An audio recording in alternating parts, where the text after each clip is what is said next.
আজকে বড় মাছ আনা হয়েছে, মানে আমি বাজারে গেলে হয়তো 2.5 কিলো 3 কিলো ওয়েটের যে গোটা মাছ হয় সেইখান থেকে হাফ নিয়ে আসি। তা আমার এখন আমি খুব কাজের মধ্যে ব্যস্ত হয়ে আছি, কারণ বাজার থেকে এসছি। আমি আমার বর দুজনেই গিয়েছিলাম বাজার। তা এখন এই মাছ ধুলাম আমি বাজার থেকে এসে, ওরা সকালেই গিয়েছিলাম, তা একটু কাজ ছিল। এবার মাছটা ম্যারিনেট করছি, দেখো, যাতে এটা কাতলা মাছ আছে, 2.5 কিলোর থেকে একটু বেশি ওয়েট ছিল, তার থেকে আমি অল্প নিয়ে এসেছি। অল্প মানে অনেকটাই আছে, 1 কিলোর বেশি আছে। এই যে সরষের তেল দিলাম,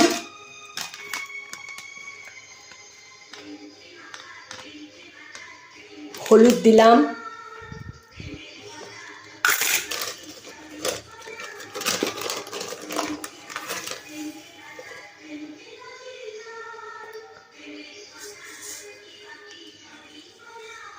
নুন দিলাম।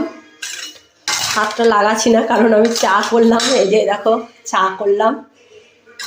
এই চা পাতাটা করে এখানে ফেলে রাখি। চা পাতাগুলো যেহেতু আজকে মাছ হবে,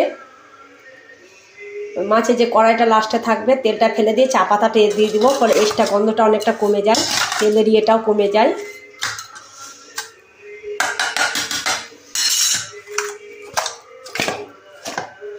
দেখো, হ্যাঁ, নুন, হলুদ, সরষের তেল দিয়ে লাগবে, তাহলে কি হবে, এক্সট্রা গন্ধটা একদমই কম ছাড়বে। সব মাছেই গন্ধ ছাড়ে, মাছের একটা নিজস্ব গন্ধ এক্সট্রাটা। দেখো কত বড় বড় পিস,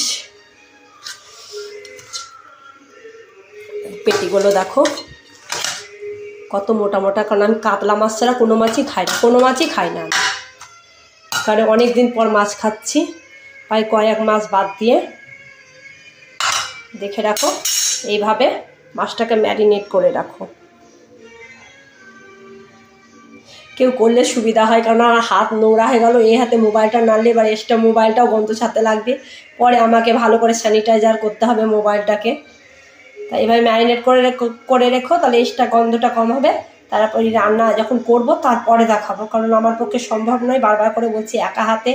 প্লিজ তোমরা আমার চ্যানেলটাকে সাবস্ক্রাইব করো, আমাকে এগিয়ে নিয়ে চলো, তোমরাই পারবে আমাকে এগিয়ে নিয়ে যেতে।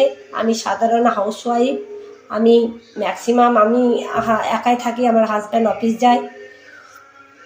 আমাকে একটু সাহায্য করো চ্যানেলটা এগিয়ে নিয়ে যেতে, তোমরাই পারবে আমাকে সাহায্য করতে। আমার চ্যানেলটা সাবস্ক্রাইব করো। আমি তোমাদের মতো মানে কোনো ইউটিউবার নয়, আমি নিজের চেষ্টায় এইটুকুই করতে পারি, আর বেশি কিছু পারি না। তোমাদের কাছে রিকোয়েস্ট থাকলো আমার চ্যানেলটা সাবস্ক্রাইব করো।